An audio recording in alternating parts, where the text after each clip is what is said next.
What's up, YouTube? Coach Scott Yurgz here at the beautiful Philadelphia Cricket Club. I've got a riddle for you. What do Scottie Scheffler, world #1 golfer, and professional bowlers have in common? I'm going to tell you something right now. It's how they use their feet. And you're going to learn how we can use your old bowling skills to get you to be a better ball striker, just like Scottie Scheffler. Let's do it.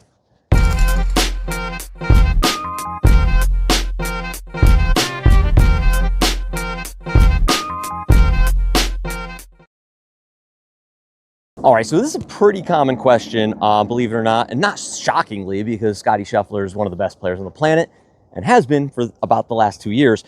I get asked by many of my students, what the heck is going on with Scottie Scheffler's footwork? It's different, right? Things that are different are noticeable to most average players and people that don't typically see things that aren't normal. So I actually learned this years ago, probably 10 or 15 years ago, from one of my mentors, Andy Plummer. And we call this the bowler drill. And so what's happening here is Scottie Scheffler, and you're going to see it on the video as well, when he makes a backswing, he takes the club back, and on the way down, his trail foot begins to slide backwards and away from the golf ball. Different, a lot different than a lot of other players. Doesn't mean it's better or worse, but what he's actually doing there is he's allowing that trail foot to work backwards in an effort to control the rate at which his hips are turning. So all athletes that need to have some sort of rotational power, we got a little bit of wind here today. Any athlete that has to work with rotational power has to know the upper limits of how much and when that rotation needs to happen. What we tend to see out of higher handicap players is that when they make a golf swing, they typically take the club back and they add the most amount of turn on the lower half and the upper half to start their downswing. And what you're going to notice is that's going to be a player that starts to come across the golf ball, over the top, or they're the really athletic players who start that downswing, over-rotate too soon, club works out from the down the line view, and then they go, oh no, I need to tilt backwards a little bit and I need to extend to throw the club back under or on plane for them. That's a nasty miss. That's a two-way miss. I've seen that miss myself years ago. But we need to figure out how can we use this bowler drill that Scottie Scheffler uses to make you a better golfer. Before we do that, subscribe. But before we do that, let's look at some other players such as Greg Norman and even Fernando Tatis Jr., who's super electric on the baseball field, who does the exact same thing. And what you're going to notice in these videos is that both players are allowing that trail foot to kind of shimmy backwards in an effort to slow down the rotation of their hips. So typically speaking, my miss years ago used to be I'd take the club back, I'd rotate it really fast, and then I have to tilt backwards to save it. I'd get stuck, my arms would get behind me, I'd block, I'd push it. Same thing with a baseball player. If their hips get too fast, trail arm works down and under, probably making a lot of bad contact. The barrel of the bat's probably below the baseball, a lot of pop flies. Not what we really want to see. So how are we going to learn to be a bowler, and how are we going to use that to our advantage as a golfer?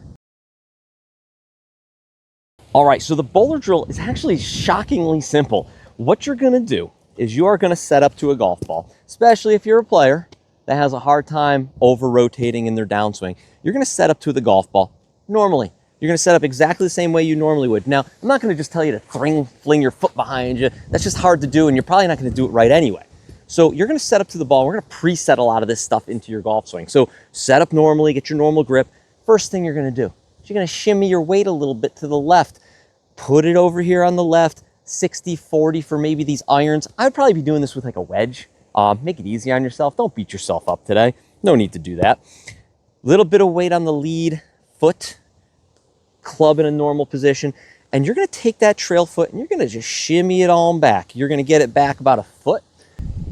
And you're going to make some practice swings. Whoop, no golf ball. You can maybe throw some tees out there and just whack the tees. But you're going to make some swings where you feel like if you went to the beach, you dug out 2 little holes for your feet, like a foot in the ground, then piled all the sand back on. I want you to feel like you can't move. I want you to feel like you're locked in there. Maybe you're in like quicksand or mud. And I want you to make some swings with that foot drop back. And I never want to see any part of that trail foot get off the mat. It's going to stay right there. So here we go. And what do you notice? As I swing, because my feet aren't moving and this trail leg is already dropped backwards, I allow my arms to kind of come on down, they kind of swing out in front of me, and my hips stay pointed at you for as long as possible. If you notice, my hips never really turned past the camera. Let's do it a couple more times. Backswing. You'll notice I have a little bit of lateral, but definitely not a ton of rotational. That's a good thing. So from there, you're gonna hit a couple golf balls. Don't go at 100%, just go at like 50, 60%. Go slow so you can get a feel for this. That was absolutely pure, dead straight, little baby draw. What you're gonna notice is, it's gonna feel like your arms are speeding up a little bit. That's a bonus, right? So it's gonna feel like you're gonna make good contact, you're gonna swing on through, and your feet are stuck in the mud. So from there, guess what? We're gonna change it up even more. So once you get good with that 5, 10, 20 golf balls, once you're feeling good with it, take that same stance, same setup, and from there, instead of just having the foot on the ground, kind of bank it in a little bit. So maybe see the side of your foot, kind of pick up the sole of the shoe right there. Do the same exact thing. Oh, that was another pure one. I'm not even that good. Those were really solid. Center of the club face contact is always nice. So I want you to do that for, again, 5, 15, 20 golf balls. Hit a couple shots just like that. Oh my God. Baby draws all day. I want you to work on that until it feels even better. And from there, you're gonna start to shimmy that foot up and up and up and more forward and more forward. You're gonna feel like your lower half does way less stuff than it normally does. And that's a good thing.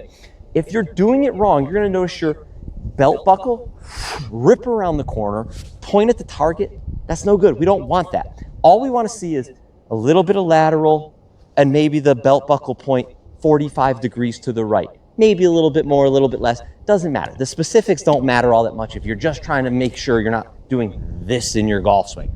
We don't want to see that. From there, we got to troubleshoot it a little bit, because guess what? I've seen this drill. I've seen people mess it up. First thing people do is when they go to do this drill, they'll do everything right, and then they go, all right, I got to hit it harder, I got to get it up in the air. So what am I going to do? I'm going to drop that back. I'm going to work my way back, and I'm trying to whip it up into the air, fling my hands at. Don't do that, okay? When you take a video of your swing from the face-on view, make sure this lead shoulder here never works too far back. We can work down, but it will never work back. This lead shoulder is going to help you manage the low point. So when we hit these golf balls, see if I can go slow here, that lead shoulder is always going to be slightly forward, so I can control the low point and not try to flick the ball up in the air. You're going to see that with a lot of players that hit driver that tilt back too much. No good. We don't want to see that. So get that foot drop back. Keep an eye on that lead shoulder. Lastly, let me bend over here, grab a couple tees. So if you are one of those people that has a hard time leaning back, throwing the club way out to the right with this drill, we've got a solution for you. So you can take the same drill that we just talked about, foot back, stuff a couple tees right under these armpits right here and squeeze them. Give them a little squeeze. Really need you to feel the squeeze through the ball and post impact. It's gonna help that lead shoulder stay more forward, but also it's gonna help the arms and hands keep going around on an arc instead of extending out, separating, tees popping out. Do you see that? Like I have to give it a little extra because of this puffy little jacket here. If we get the tees to squeeze in there, the club's gonna work around in an arc and you're gonna hit these beautiful little baby draws and they're gonna be fantastic. Now, last piece of this, and I see this all the time. People are embarrassed to take that exact drill to the golf course. First of all, I don't care. I don't care what your friends think. I don't care what your playing partners think. If you take that drill to the golf course and you play better golf, tell them to take a hike. They're probably gonna do it too. But as you get a little more comfortable and you feel like maybe that's too much of a drill, just start shimmying that foot back in a little bit. That's fine. You're gonna get to a point where all of a sudden it's not enough and you're gonna over rotate again. Once you see that, crank it back, couple practice swings, that would be perfect. If you want and you're really having a hard time feeling it, we can go out and maybe go to a home improvement store and get yourself like a furniture slider. Very slick here, foam here, throw it on the ground, stick that trail foot on it, and what I would recommend is make some swings and make it really exaggerate flinging that thing behind you. It's gonna feel terrible. Don't hurt yourself, number one. It's gonna feel like you're on ice skates on one foot. But you're gonna notice it's gonna be very helpful for slowing your hips down. So if you're a player that has a hard time controlling the rate at which you turn, and then you turn too much, you have to tilt back, you do all these convoluted, work on the bowler drill. Not only will it help your golf, maybe if you're an amateur bowler, it might even help you kind of make sure the ball stays in the lane and not in the gutter. And in our case, keep the ball out of the trees and more in the fairway. Again, if you like this stuff, subscribe. I always love to hear from you. Leave a comment. That's how this thing works. All right, go out, play some better golf. Let's do it.